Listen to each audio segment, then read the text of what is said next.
I'm the nostalgia critic guy, remember? So you don't have to. Let's talk a little history. Shut up, you gotta learn something! In 1862, Anna Leonowens was given the opportunity to teach the many wives and children of Mongkut, the king of Siam. She accepted and later wrote a series of memoirs about her experience called The English Governess at the Siamese Court. The memoirs were controversial, to say the least. Many saying she exaggerated or downright fabricated her influence on the king, and that she reduced a man who was a Buddhist monk for 27 years into a cruel, extreme, even violent monarch. Years later, Margaret Landon wrote a fictionalized, or even more fictionalized version called Anna and the King of Siam, again reinforcing Anna as the revolutionary and Mongkut as the harsh, eccentric ruler. Thailand finally said, "Hey! We've had it up to here with your bullshit! We're going to write our own version for English readers, which will later become Mongkut, the King of Siam. And our writings will be placed in the Library of Congress for all you readers to see the truth. Maybe then, America will know the true history of our beloved king." God damn it! Rodgers and Hammerstein's The King and I came out, glorifying Landon's book and making her story more popular than it's ever been. So the controversy about telling only one side of the story continued from here on. But then another adaptation came out, this time in animated form, under the same name, The King and I. Getting to know you, getting to know all about you. Animated by Warner Brothers and released in 1999, this movie surely would offer a new outlook on history and myth, not unlike something like The Prince of Egypt did. Taking a relatively famous tale but updating it with modern dramatic storytelling while still coming from a different but respectful point of view. Perhaps Thailand's dignified look on their beloved king will finally come to light. So, tell me, how does this look back on history begin? What is it, Mother? A dragon. This is The King and I.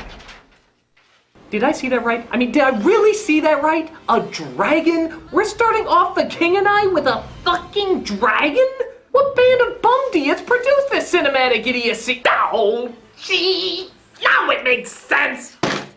Rankin Bass, the same animation team who made those stop-motion specials that put more emphasis on the stop than the motion, and produced a whole slew of what I like to call awkwardmation. The cartoons that were never good, but you were just so fascinated by how strangely they moved that you had no choice but to keep watching.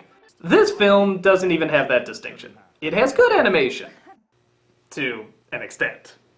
It's good Warner Brothers animation trying to be good Disney animation, resulting in bad Warner Brothers animation. But honestly, I'm probably getting ahead of myself. Let's look at how this film begins. The governess is being transported to Thailand during a nasty storm.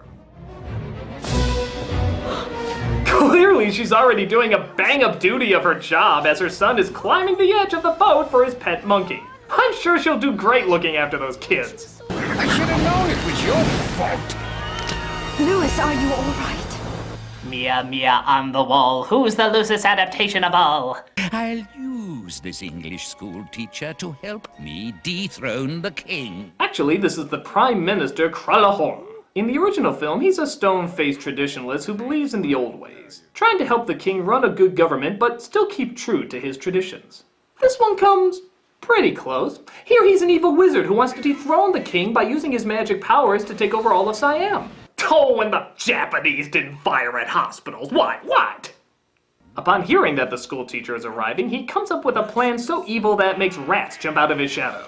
You heard right, rats jump out of his shadow. I'll cleverly convince her that our king is a barbarian! Isn't that like one of the missing Grinch lyrics? You're a mean one. Crawl home. You have rats in your shadow. You dance as horribly as our drunk Ricky Ricardo. Crawl home. Thank God the person this is based on is dead and he has no estate to sue you, because if they could, they probably would.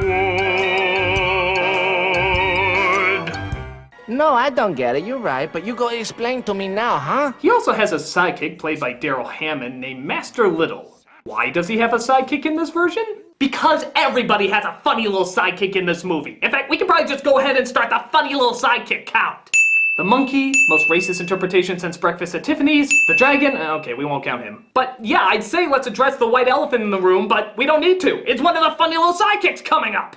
What is it? And speaking of awkwardness that needs to be addressed, Kralahome does indeed send a dragon to attack them, which doesn't make sense seeing how a second ago he said he wanted her for his plans. So why is he trying to scare her away? But thankfully, Anna has a foolproof way to fight him off. Whistling! You heard right. In fact, I'm gonna be saying that phrase a lot in this review. I'm just gonna have it on standby. She starts whistling. Mother, what are you doing? I'm whistling. That's what I do when I'm afraid. Which of course leads into the famous song. Whenever I feel afraid, I hold my head erect and whistle a happy tune, so no one will suspect I'm afraid. Now, in the original, she tells her son that she whistles because she's afraid to meet the king, and sometimes her nerves get to her. Here, it's a friggin' dragon! Kill it with fire, spears, rocks, but not a musical number! You should be singing about the wonders of a semi-automatic! I whistle a happy tune, and every single time... Oh, and twirling. Yes, twirling will confuse the savage beast. Where dinosaurs always base their sight on movement, dragons apparently base their sight on not movement. So I guess they eat a lot of rocks. But you want to know the really bizarre thing about all of this? And trust me, it's not an easy sentence to say considering what we put on screen. No. The really bizarre thing about all of this is, it works! Yeah, the monster disappears. Oh, I guess whistling and twirling are now permanent additions to the naval defense. Oh my god, a monster! You know what to do!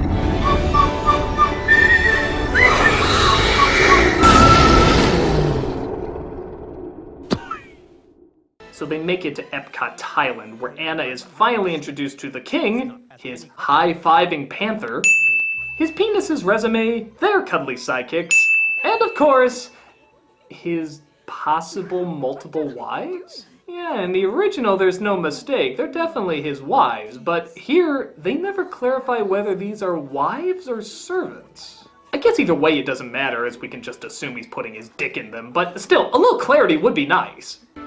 While one of the newer servants is shown around the palace, she comes across her own cuddly playmate. I shall call you Tusker. And the king's eldest son, Liu Kang.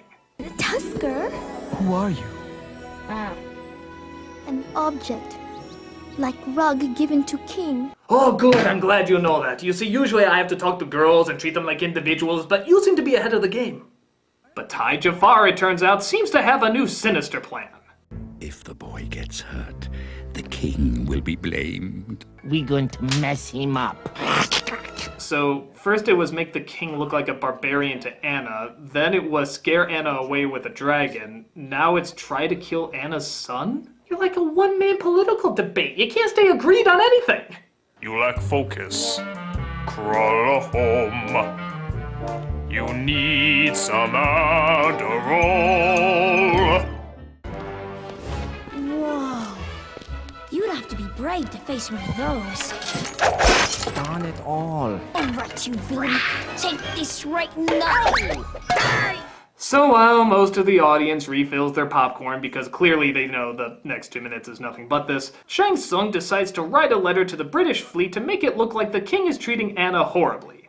Oh, Sir Edward, there's a letter for you. Really? Follow that letter.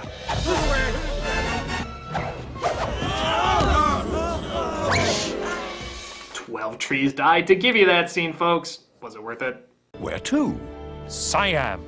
To dethrone a barbaric king. We got a random letter. Let's destroy a nation! But of course, Anna is fine, but apparently having trouble teaching her pupils. Siam is not so small. Oh, but look. England's even smaller. But Royal Palace is center of whole universe. You know, the irony is that this misunderstanding of history from delusional people at the top who think they're always right can just as easily be translated into American film animation. I mean, really think about it. So let us begin with the history of Thailand culture. Thailand culture come from Big Dragon. Big Dragon decide who live and who die. And those left created Thailand. Alright, why don't we come back to Thailand history?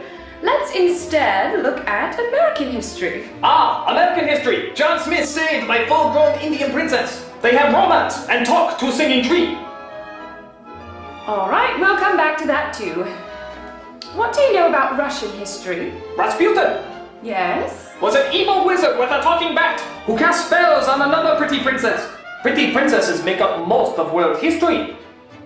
You know, let's take a break and I'll read to you from some English literature, like The Little Mermaid, who sacrifices her life and... She lives in the end. Okay.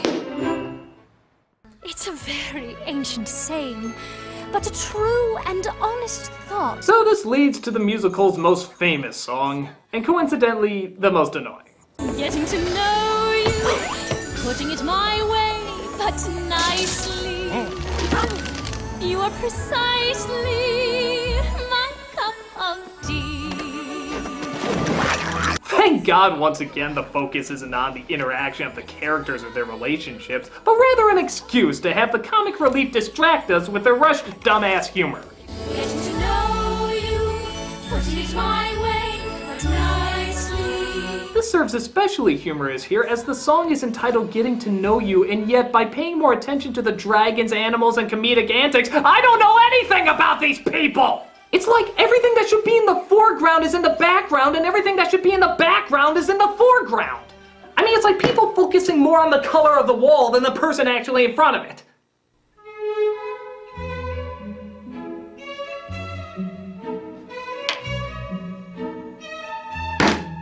Really, guys? Really? Okay, well, let's go to commercial while I try to fix this. Oh, no! Clearly, this is really important. Like, the show can't go on with this abomination behind me. I mean, here I thought the most important thing about the Nostalgia Critic was the Nostalgia Critic. But no, it's the color of the fucking wall. That's the glue that held everything together.